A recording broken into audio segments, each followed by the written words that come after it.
The Butter Battle book by Dr. Seuss.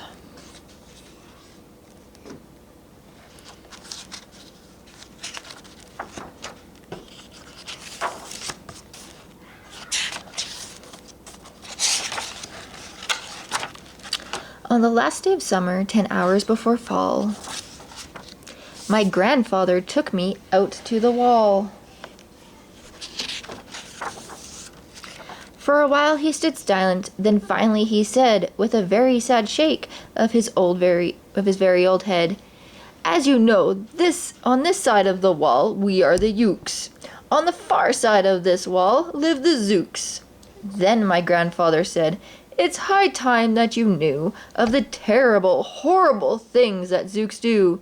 In every Zook house, in every Zook town, every Zook eats his bread with his butter side down.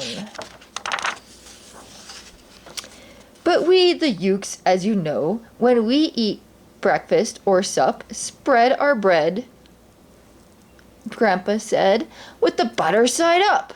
"That's right, honest way," Grandpa gritted his teeth. "So you can't trust a Zook who spreads bread underneath. Every Zook must be watched. He has kinks in his soul. That's why, as a youth, I made watching my goal. Watching Zooks for the Zook Watching Border Patrol." In those days, of course, the wall wasn't so high, and I could look any Zook square in the eye. If he dared to come close, I could give him a twitch with my tuft prickle-snickle-berry switch. For a while that worked fine, all the Zooks stayed away, and our country was safe. Then one terrible day, a very rude Zook, by the name of Van Itch, snuck up and slingshotted my snickberry switch. With my broken off switch, with my head hung in shame, to the chief Ukaroo in great sorrow I came. But our leader just smiled. He said, "You're not to blame, and those Zooks will be sorry they started this game. We'll dress you up right in a fancier suit. We'll give you a fancier slingshot to shoot." And he ordered the boys in the back room to figure how to build me some sort of a triple sling jigger.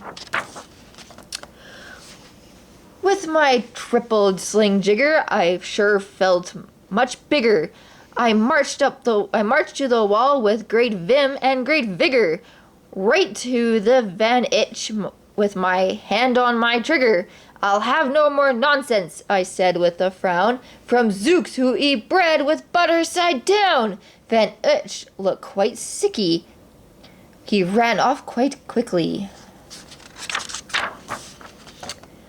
I'm unhappy to say he came back the next day in a spiffy new suit with a big new machine, and he snarled as he said, looking frightfully mean, "You may fling those hard rocks with your triple sling jigger, but I also now have my hand on a trigger. My wonderful weapon, the jigger rock snatch 'em. We'll fly 'em right back as quick as we catch 'em. We'll have no more nonsense. We'll take no more gup from you yolks who eat bread with the butter side up." "I have failed, sir," I sobbed as I made my report to the chief Ukaroo in headquarters fort. He just laughed. "You've done nothing of the sort. Our slingshots have failed. That was old-fashioned stuff. Slingshots, dear boy, are not modern enough. All we need is some new-fangled kind of a gun. My boys in the back room have already begun to think up a walloping whiz-zinger one. My bright boys are thinking they're on the right track. They think one up quick and will send you right back." They thought up a great one, they certainly did. They thought up a gun called a Kickapoo Kid, which they loaded with a powerful Poo-a-doo powder and ants' eggs and bees' legs and dried fried clam chowder. And they carefully trained a real smart dog named Daniel to serve as our country's first gun-toting spaniel. Then Daniel and the Kickapoo Spaniel and I marched back towards the wall with our heads held up high while everyone cheered, and their cheers filled the sky. Fight, fight for butter side up. Do or die. Well, we didn't do, and we didn't quite die, but we sure did get worsted, but poor Daniel and I. Van Itch was there too, and he said, "The old pig! The boys in my back room have invented this rig, called the 8-nozzled elephant-totted Boom Blitz. It shoots high explosive sour cherry stone pits, and will put your dumb kickapoo kicked on the fritz." Poor Daniel and I were scared of our wits. Once more by Van Itch I was bested and beat. Once again I limped home from the wall in defeat. I dragged and I sagged, and my spirits were low as I thought that they could ever go, when I heard a boom-bah and a diddle-dee-dill, and our butter-up band marched up over the hill. The chief Euchre had sent them to meet me, along with the right side up song girls to greet me. They sang, "Oh, be faithful, believe in thy butter," and they lifted my spirits right out of the gutter. "My boy," smiled the chief Euchre, "we've just voted and made you a general. You've been promoted, your pretty new uniform's ready. Get in it! The big war is coming, and you're going to begin it. And what's more this time, you are certain to win it. My boys in the back room have finally found how. Just wait till you see what they've put it up now. In their great new machine, you'll fly over that wall and clobber those butter-down zooks one and all." Those boys in the back room sure knew how to putter.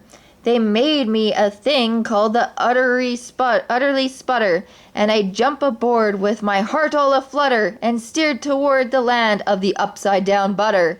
This machine was so modern, so frightfully new, no one knew quite exactly just what it would do, but it had several faucets that sprinkled blue goo, which somehow would sprinkle the zooks as I flew, and gum up that upside-down butter they chew.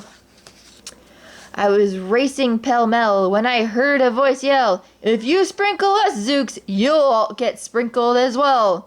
Van Itch had a sputter exactly like mine, and he yelled, "My blue gooer is working just fine. I'm here to say that if you yooks can goo zooks, you better forget it, 'cause zooks can goo yooks." I flew right back home, and as you may guess, I was downright despondent, disturbed, and depressed.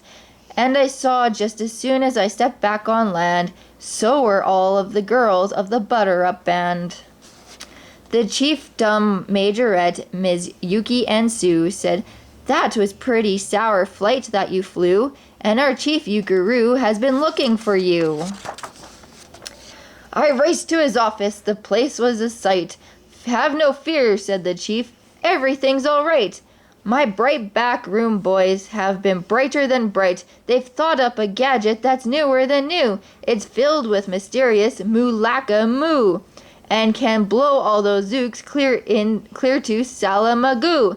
They've invented the itsy-bitsy big boy boomeroo.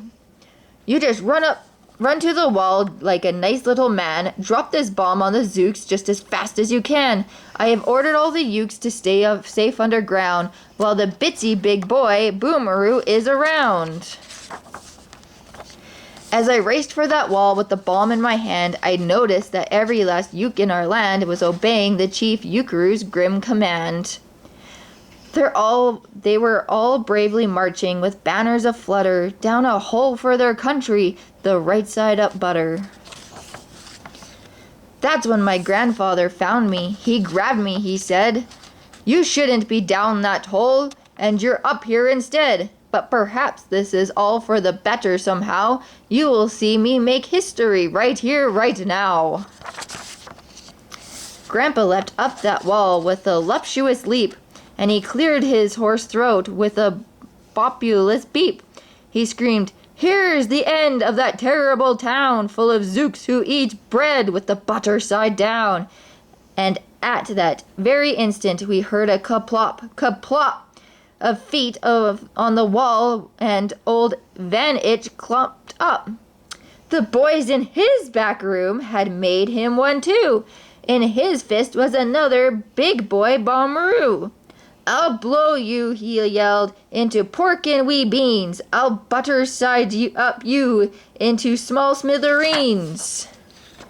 Grandpa, I shouted, be careful, oh gee! Who's going to drop it, will you or will he? Be patient, said Grandpa, we'll see, we will see.